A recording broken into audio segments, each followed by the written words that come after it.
Hello and welcome to the Giving Voice to Depression podcast. I'm Terry, the creator and co-host of this podcast.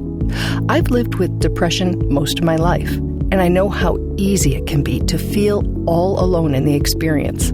I'm not alone, and you aren't either. And I'm Dr. Anita Sands, a licensed clinical psychologist with a number of my own diagnoses, all of which bring a certain amount of anxiety and depression along with them.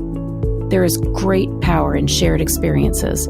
We share our own as we engage in intimate and candid conversations with our weekly guests, exploring different perspectives on and experiences with depression. We keep it real because depression is real.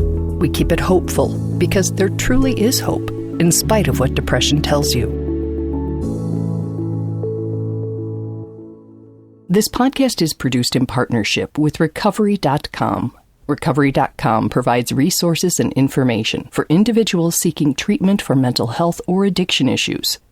Its website is a fact-checked and vetted online platform of treatment centers to help individuals find the right path to recovery.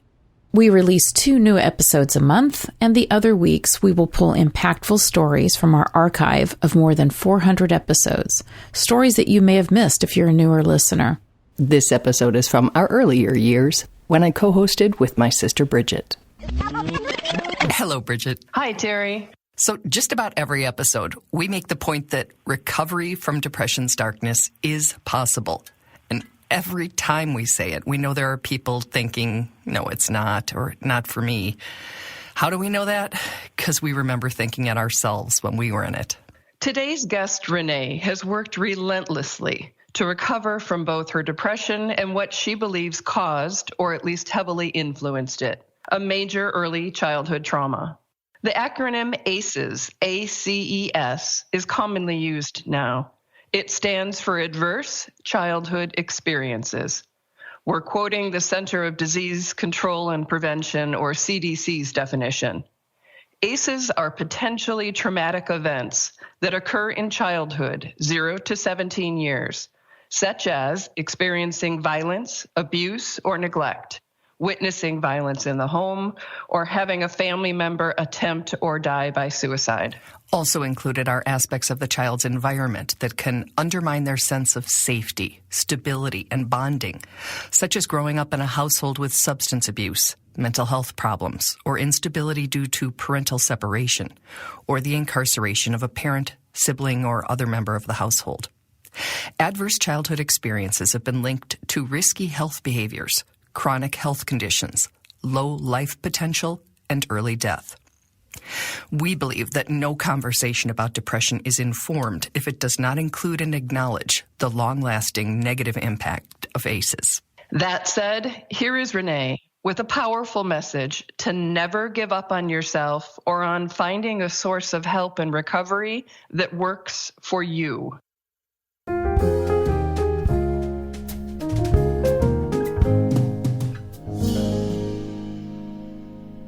All right. Well, my relationship with depression is very complicated. I have a family history of mental illness that affected my paternal grandmother and 3 biological aunts and or uncles that have died from suicide. Renee describes herself as a troubled child. She was hospitalized in grade school when her self-harming was mistaken for a suicide attempt. Now that I look back on it, it was really important to me because at least there I felt that I could cry and that I was around people that were feeling the same way as me, the same age as me. It let me know that I wasn't alone in feeling like that. But it wasn't enough to help long term. Neither was any of the talk therapy she tried. It was just all very Freudian, let's talk about your dreams, instead of reflect on why you feel this way, or, a cognitive approach to it. I did a lot of just sitting, staring at a therapist because I didn't want to share any of the deep, dark secrets that I had in me. And so then they just stared back, and then they wrote me a prescription, and I went on my way for years like that. Renee says she engaged in a lot of risky behaviors trying to get someone to notice her. The police did.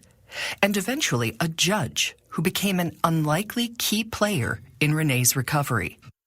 It wasn't until my third time in front of the judge, it was for marijuana possession is why I was arrested 3 times, that he said, what's going on? Like, obviously, I came from a good home. I had a good education. I have all A's in school. Like, what's going on with you? There's something. And like, it just took that one guy to be like, hey, maybe there's more to this. And he put me in outpatient, like, rehab kind of therapy. Part of that, though, was that you had to sit in a private session one-on-one. And I said something during the private session that alluded to my abuse. I wasn't even trying to go there, but because she was a state employee, she was mandated to report it. And at that point, I was like, no, forget I said it. Like, I don't, and she obviously didn't have a choice. That report led to a family-dividing trial against a relative who Renee says sexually abused her for more than a decade, starting when she was just 3 years old. Come to find out, he was tested in like kindergarten for like being a sociopath because he had tendencies of hurting animals and things. And they decided to leave me with him all summer, every summer. So it was a not just like once a year kind of thing. It was constant for those years. So obviously that sets in all kinds of emotions and all kinds of like guilt and shame. And, you know, those are monsters. Those are like catalysts for depression. But it wasn't until I got to the heart of that is why I have these negative feelings. That's why I feel so small and dark, and I'm not happy. I don't enjoy things anymore. It's because I hadn't dealt with any of that. For decades, Renee tried to deal. She tried different meds, different therapists, and different types of therapies before she finally found the right fit, which was the result of an aha moment after a conversation with a friend. Like, she was saying something like, you know, that, why don't you just get over it? That was a long time ago. Put it behind you. And I was trying to get her to understand the impact that it had on me. And the way that she tried to be sympathetic just really made me realize I needed to be surrounded with people that had similar experiences. Mm-hmm. Because unless you have that experience, no matter how much you try to understand it, you can't. So that made me look for support groups in the area. Through those groups, Renee's focus and understanding shifted. And I don't want to put this blanket statement out there, but for me specifically, depression was like the side effect of me not, or the symptom of me not dealing with the trauma. The trauma was the illness, and the depression was the side effect or the symptom of it. I don't know that I would have had depression had I not been through what I went through. So I guess therapy is the way to deal with the illness, not just the symptoms. And I feel like, and I know that, I mean, depression has many faces. For me personally, though, I couldn't have dealt with the depression without dealing with the trauma. The There Renee's about to reference is a local organization that provides support and education for sexual abuse survivors. And I called there, and I mean, that was a really scary first step to take. I mean, it's a scary process to go through, to like touch it at all. You know, a lot of survivors completely detach that part of themselves, and to like decide to voluntarily go back and open this crazy, scary door that you've mentally blocked is terrifying. But once I got there and I started some individual therapy, and then the group therapy is enormous, because as this podcast I'm sure does for people, it lets you know that there's other people that feel the exact same way as me. And even if their stories are different, you know, it's the emotions and the heart of it that is very similar. And just have somebody validate you in that way, that like, I'm not crazy. It's not that I'm just taking this too hard. Like, this is a real thing that causes a real impact and real devastation. Another thing that has helped Renee find herself is art therapy, which was a real stretch for a person who never considered herself creative. It doesn't have to be art. You don't have to like think, oh, well, I have to frame this and put this on the wall. It's just an expression of color and feeling it. You know, like my first project that my therapist gave me was to take a poster board and outside or somewhere that you don't mind getting messy, take eggs and dip them in paint and throw them at the poster board.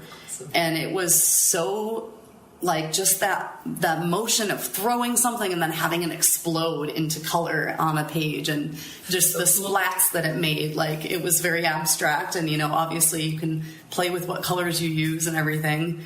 And you don't want to hang this on your wall because the egg molds. I tried. It's gross. But yeah, just that, being able to express yourself with something other than a therapist sitting in front of you expecting you to like eloquently say something. Right. You know, just Now Renee is a walking advertisement for group and art therapies, where she's learned a lot of coping skills, which she says empower her to feel more in control of her emotions and consequently less depressed. A lot of the exercises they did, I had this tendency to think that they were silly. Like, they would, for instance, they gave us a picture of a house and they wanted us to draw like where the people in our lives fit into this house. And to me, I'm like, what am I, in elementary school? This is dumb. But the insight that it brought me, if I just let myself do it instead of judging the exercise, just do it and see what happens. And the things that came up that I never even thought about in that way, it was just, every exercise was just enlightening in its own way. And then, you know, you would take what you learned from that session and then talk to your individual therapist about it and further work on things that really came up for you or, you know, triggered you. Or working on triggers is a huge part of this therapy.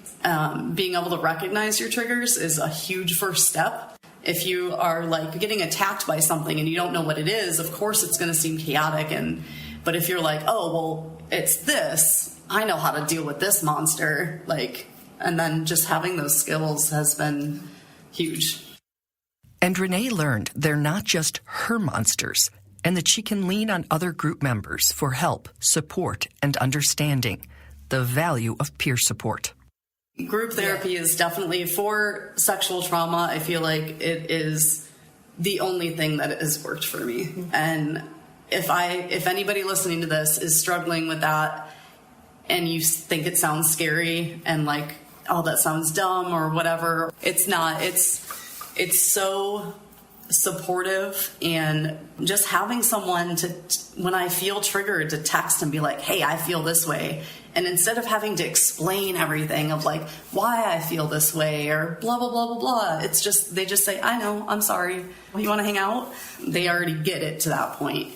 And then it's just a sharing and getting it off your chest and just saying it out loud.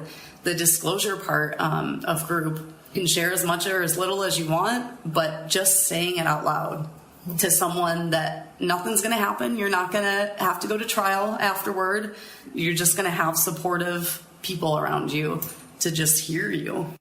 Having found support, Renee is now in a place to offer it. And it's all because I finally found the therapy that works for me. And it's not cookie cutter. It's not going to work for everybody. You know, art therapy to some people sounds like a nightmare, or maybe they are artistic. So they're like, well, that's dumb. I do that every day. You know, maybe something more factual is for that person then. Even though it sounds like, yeah, that's not for me, that's somebody else, I am living proof. I used to be that person and thought that I was just stuck in that well forever and it was never going to get better. And now I see how other people react to anxiety and depression. And I just think like, man, that used to be me. And my mental attitude is just so different. It's like I'm a different person. And while you're on that frustrating, disheartening search for what works for you, be gentle with yourself. Your depression is an illness that is not your fault. Another part of remembering when I was depressed, heavily depressed, just that whole shame of it. If you're listening to this, I don't want you to feel like there's anything wrong with how you feel. It's a lot of times a chemical imbalance that you literally have no control over, or there's a reason for it, and then that needs to be addressed, whether it's trauma or, whatever abusive situations you might have had in your life or experiences. But there's nothing wrong with how you feel. So don't feel like you can't talk about it or get help. Don't feel like you have to keep it in this dark place as a secret or something that you don't talk about to your friends or your family. Those are the people that need to hear you. Because, a lot of times people like to think that everything's okay. And if you ask, how are you doing? And you say fine, because that's what everybody's response is, they're not going to dig into it too much. People don't want to go into the places that are uncomfortable unless you bring them there. So if you say, actually today I'm feeling kind of shitty, that will start a conversation, hopefully, with that friend of yours. And then you can talk about it more instead of just making everything okay all the time. Everything's not okay all the time. And the people in your life should understand that. And a lot of times they just need to hear you say it. They don't know until you say it. They don't know that you're feeling sad because you're really good at putting on a face. Everybody is. Everybody's good at hiding those dark feelings. And so unless you actually say it or confide in someone about that, it's never going to be heard.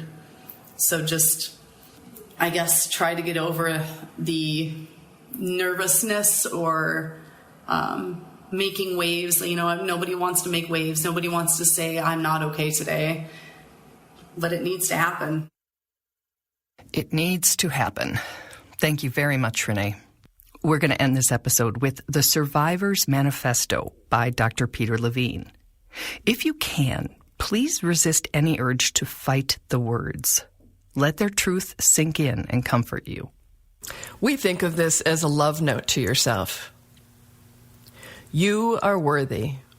Be kind to yourself. It's okay to not be okay. Your emotions are valid. You are not fundamentally flawed. You deserve to be loved and treated well. It's okay to have a bad day, week, or month. Healing is not linear. You can self-soothe. You can nurture and protect yourself. You used survival mechanisms to help yourself cope. You are safe now. You deserve to heal. What happened was not your fault. Emotional flashbacks are not your fault. You are enough. You are a good person. You are worth taking care of. You are allowed to take up space. You don't need permission to exist. You are allowed to struggle. It's okay to cry. It's okay to be angry. What happened to you does not define you. Fall down and bounce back up again. Be patient and love yourself as you heal. It's going to be okay. We are not our trauma. We are survivors. And we're not alone.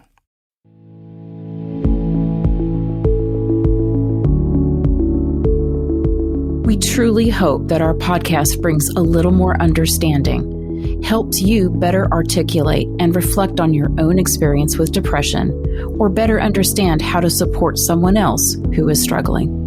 If this episode has been of comfort or value to you, know that there are hundreds of others like it in our archive, which you can easily find at our website, givingvoicetodepression.com. And remember, if you're struggling, speak up, even if it's hard. If someone else is struggling, take the time to listen.